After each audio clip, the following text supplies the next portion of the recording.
Hey, do you know what it takes to win at work? Are you facing Zoom fatigue and you're extremely burnt out after not another video chat? And can you take a vacation and your business or your job not fall apart?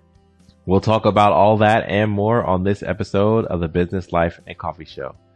I'll see you inside.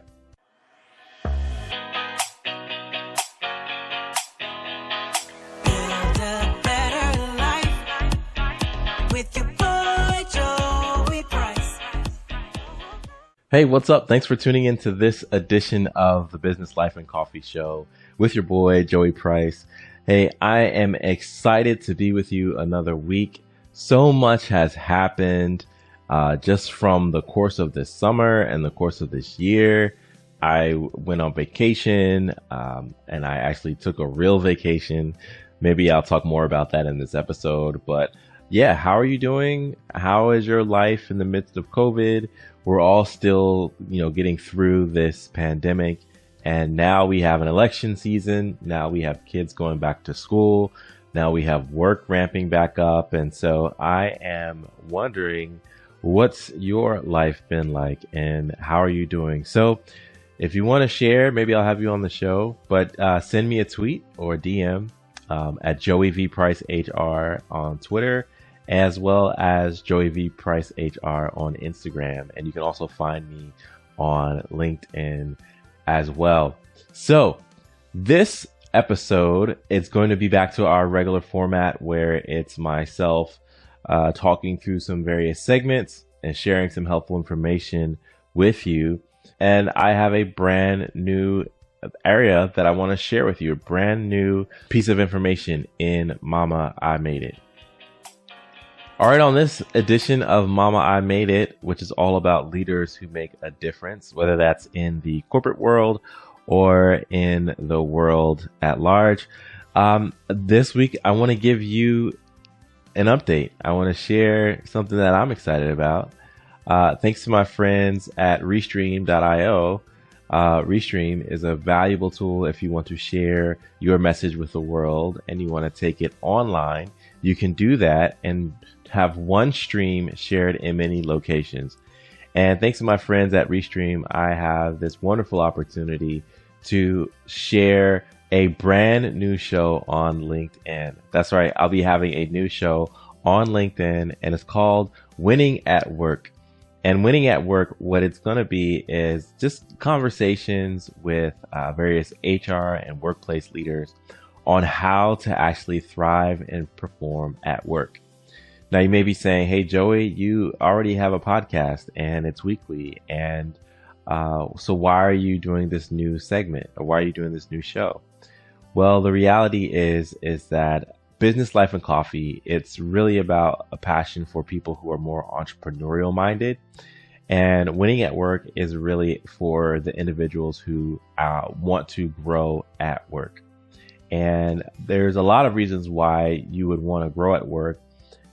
Maybe you want a promotion. Maybe you want to just have the satisfaction of knowing you did a job well done. Maybe you want to have the satisfaction of knowing that you are climbing up the ladder and you're reaching your goals. Well, unfortunately, many managers out there couldn't tell you that you're doing a good job, or they wouldn't even know how to quantify that. And so I believe that there are 4 areas of work that if you are thriving in each of those, you know that you are winning at work. And so those 4 areas we'll talk about on the show, but I want you to join me for the very first episode. And that's going to be this Wednesday, August 26th. And it's at 4 o'clock, actually. 4 o'clock. I almost gave you the green room time, but 4 o'clock, we are going to be kicking it off with the first ever episode. And I can't wait to kick it off with some of my friends. I've already given them the link to sign up and join. So more about who will be on the show soon. But that's my Mama, I Made It segment. Sometimes you should clap, pat yourself on the back when you're doing something cool. And this is that week. This is that time for me to do that. And I'm so grateful to my friends at Restream who have been super helpful with getting me up on their technology and allowing me to take my message of helping people be their best self at work and now bringing it to a brand new community on LinkedIn. If you're wondering how you can listen to the show, just make sure that you're following me on LinkedIn. Make sure that you're following my company, Jumpstart HR, on LinkedIn. And once we go live, you will be able to see the show. All right, let's go ahead and jump into while you were working. While you were working is news you need to know and use. And I think we can all agree that we, to some degree or another, have developed what's called the dreaded Zoom fatigue. First of all, I just am fascinated by the fact that in the same way that Google has search, Zoom is now the go-to word for anything having to do with video conferencing. It's not FaceTime. It's not Microsoft Teams. It's not Skype. It's not Google Hangouts. But now everyone equates video conferencing to Zoom. And if you check their stock price, you can see that it is booming and zooming up. But anyway, that's beside the point. If you have Zoom fatigue, or if you know someone that's been struggling with Zoom fatigue, there are actually some tips out there that can help you combat this. Now, Zoom fatigue is real, and I must say that I have had it sometimes. There will be days where I will either have back-to-back meetings, or if I have to give an online keynote or an online training, and I'll get home and I'll just tell my wife, I'm like, hey babe, I am all out of words today. I don't have anything else that I can say because I've used all my words on Zoom. If you've ever been in that position, let me know, because I know I can't be the only one who's like literally used all their words in a day. But with Zoom and Zoom fatigue and video conferencing in general, it's different, right? It's different than being on in a face-to-face meeting, because when you're in a face-to-face meeting, there are other things that you can rely on, right? So you can, first of all, as much as you are paying attention to your looks when you show up to work, I feel like it's even more when you go to Zoom. I feel like everyone has to, people get their makeup or check and make sure that their shirts are buttoned, and there's just all this more anxiety around, oh my gosh, how do I look? Because everyone is going to be looking at me on a screen. Whereas if you're just showing up and you're going to an office, yeah, of course you care about your looks, but it's not that big of a deal. It's not that big of a thing. But with Zoom, it is the anxiety of, how do I look? And then also, I feel like there's the anxiety of always being watched, right? So I don't know about how you watch Zoom, but there's like this theater mode where you can actually see every single person that is on the call. And I don't know about you, but as much as I'm kind of like an introvert, I like seeing everybody, seeing what they're doing. So I click that button there to show that I'm looking at everyone. And really, to the point that I just said, I'm kind of looking for facial cues. I'm kind of looking for who's checked out, who's tuned in, who went up and grabbed some water or coffee and they're not at their desk. There's a whole lot of stuff that we're looking at when we go in theater mode. And what about you? Are you a watcher of people, or do you just kind of like have the screen and whoever is talking, that's the person that shows up at that time? Is that how you do it? Or are you like, you just close the tab and you go off surfing and browsing or working and multitasking? I feel like there's three types of people. There are the people that watch the theater view like me. There's the people that do the view of whoever's talking. And then there's the people who will close the tab or minimize it and go on with what they were doing. Maybe that was like watching something on TV, or checking email, or doing something else. So whichever one you are, let me know. But the reality is, like I said at the start of this, is that Zoom fatigue is a very real issue, and it's something that we have to be mindful of, because it can affect our health. And it can affect our health. It can affect our work performance. It could affect people's perception of our abilities at work. And so I found this really cool article. The link will be in the show notes. I'm not going to share all of the tips because I want you to actually go on the website and check it out yourself. But they share 12 tips to help you with Zoom fatigue. The article's headline is 12 tips that actually help with Zoom fatigue. So if we were to go into the first one is establish no meeting time blocks. I think that this is a crucial one because part of the fatigue that I have sometimes with Zoom, and I'd love to hear your thoughts about Zoom fatigue, but part of the fatigue comes from always being available, and not only available, but accessible. And so if someone goes and they book a Zoom meeting with you, well, if they do that and it's 10 minutes away, then you know that you're going to have to hop on a call.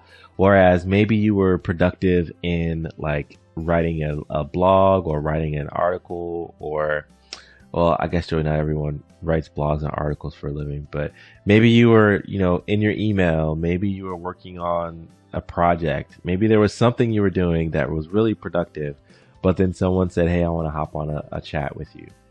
So one of the ways that Vidyard says that you can prevent Zoom fatigue is to establish no meeting blocks. Now, I don't see a particular time on here, but I would say if you want to be successful and productive, I would say have blocks of at minimum 1 hour at a time. There is another episode that we've had on the show where I talk about the Pomodoro technique and how it helps to be locked in and focus on one thing for at least 45 minutes at a time. So I would say give at least 1 hour, 1 hour blocks of when you are unable to meet. All right, the next one kind of builds on that, and it says designate a meeting-free day or establish 1 day a week for all meetings. Now, this might not be practical for some people because you may have various teams that you're a part of, and trying to get everyone's schedule can be difficult. But I do like this idea.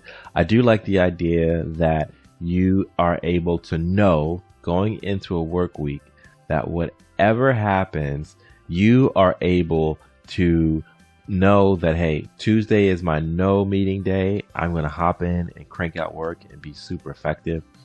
And however else the week shakes out, you have Tuesday. I might suggest if you're able to have 2 of those, maybe you have one on the front of the week, so maybe a Tuesday, and then one at the end of the week, like say Thursday. So you're able to manage your entire work week and figure out, I may have been pulled into meetings, I may have been pulled into calls, but at least I have these days to stay on track. What about you? Do you think that will work for you? All right, let's go into this third one. Again, there are 12 tips here. Let me share one that is super controversial. So reduce calls by using text-based communication. So this one is basically when you say, hey, I can't do video right now, but let's talk over chat. Or so if that's like Slack or email or text message. This one, I think it works because it helps make sure that people are clear in their communication. And there's a clear ask, there's a clear request, there's a clear understanding of what it is that somebody wants to talk to you about. So if you can reject meetings and push instead for emails, this is very similar to the idea of not everything has to be a meeting. So this tip, I love it. It's controversial because maybe you're turning people down who wanted to see you on Zoom and connect and read your body language and all that stuff. But however, in the interest of fighting Zoom fatigue, hey, why not? I'm a fan. If it doesn't have to be a meeting, put it on chat. If it doesn't have to be a call, put it in an email. So those are just 3 of the 12 tips in the Vidyard article entitled 12 Tips That Actually Help with Zoom Fatigue. Which one stood out to you? Let me know. Also, if you are watching this or listening to this and you have some tips that you want to share, why don't you go ahead and let me know at Joey V. Price HR on Twitter and on Instagram as well, or you can find me on LinkedIn. All right, let's get into this break and I'll see you on the other side. Jumpstart HR is changing the face of the HR industry with their outsourcing, project consulting, and phone support, enabling startups and small businesses to outsource their HR needs from anywhere in the U.S., from new business and legal compliance to employee performance management and outplacement services. Within the business community, Jumpstart HR is a trusted and reliable service. In fact, companies like Forbes, HR.com, and Inc. magazine have all featured Jumpstart HR for their easy-to-use, hourly, monthly, and on-call support that is tailored specifically to each client's needs. This saves clients like you a lot of time and money. To learn more, schedule your free HR evaluation today at jumpstart-hr.com/contact. All right, and we are back to the show. This week, I wanted to talk on Coffee Shop Q&A and just kind of give you my thoughts on what it was like to actually take a real vacation. For those of you who have been following my journey for over the past 9 years as a founder and, person who's really been a lot in the business that I run, Jumpstart HR, and especially my wife knows that, like, when I say I'm going on vacation, that typically means I'm just plugging my laptop in somewhere else. And that is not always ideal, right? Because it is helpful to rest. It is helpful to unplug from the matrix. It is helpful to do things that restore you, get you excited, regenerate your brain cells, and just get you excited about life and doing things that don't have to do with work. So this month, I took a week off, and my wife and my daughter and we all hit the road. We went up north. We went to Providence, Rhode Island, Newport, Rhode Island, and Booth Bay, Maine. And this was the vacation that my wife chose because she has always wanted to go up north, and she's always wanted to go whale watching. And if you want to see how that turned out, you can check out my Instagram because we did go whale watching, and check the reel on there to see how successful that was. We saw some pretty cool stuff, so you want to check it out. But anyway, if you're listening to this and you're an entrepreneur, or even if you're just somebody who works really hard at work, you know that struggle of saying you're going on vacation, but in reality, you're just taking your computer and plugging it in somewhere else. Have Wi-Fi, will travel kind of deal. But this was the first vacation that I just said, I am not going to answer emails unless they're urgent. I won't spend more than 30 minutes a day checking projects and things, and I was able to do that. And so the big kudos is to my team, to my HR team, to my podcast team, to my staff, to my consultants that I have.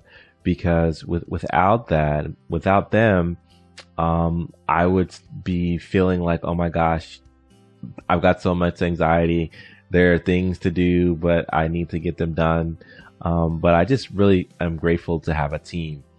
So I think that was one of the reasons why I could take a vacation. So I guess this is part reflection, but part practical as well. So how did I get that vacation? I think the first one is, having a really strong team that I trust and that I value.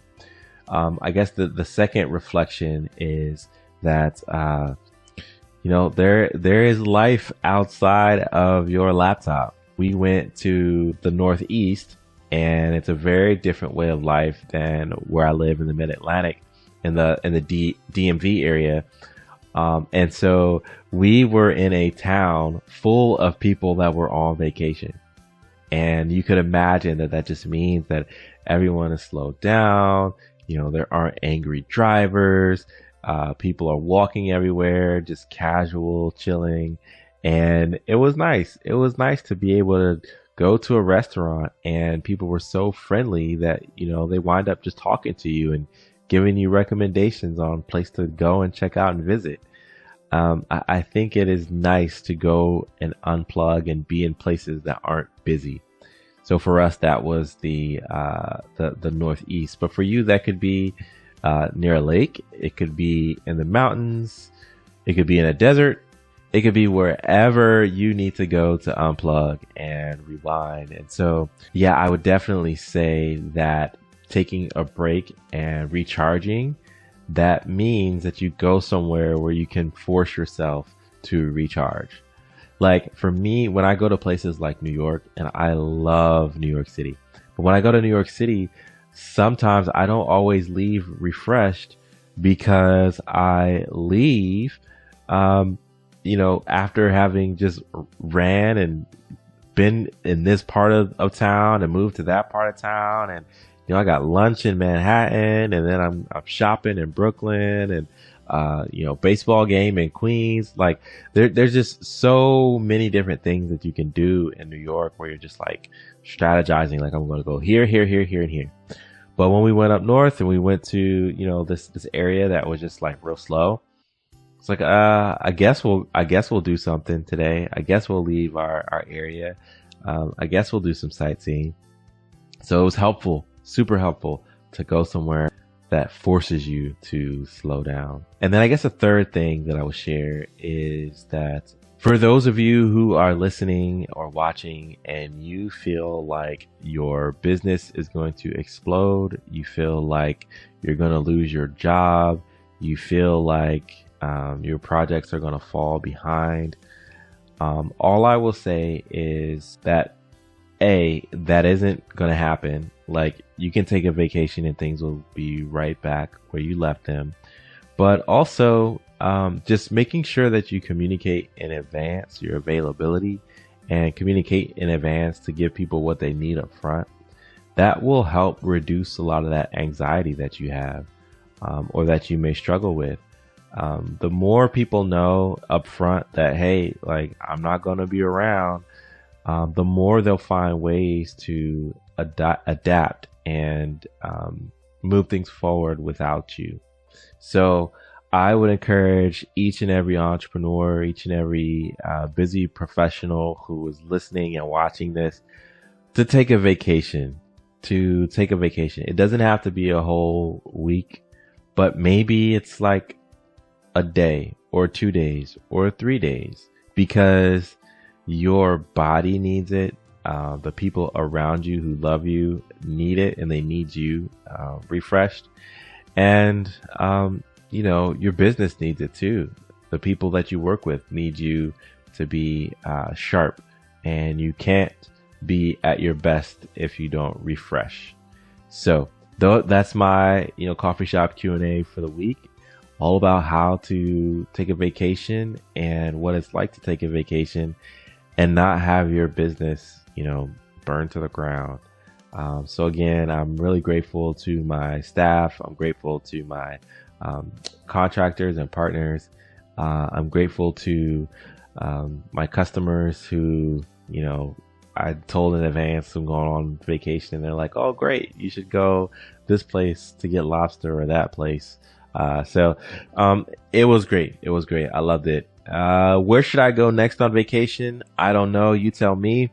Let me know. Drop a comment on my social media. That's Joey V. Price on Twitter, and Joey V. Price HR on Twitter, and Joey V. Price HR on Instagram. All right. I hope you enjoyed this episode, and I will see you next week.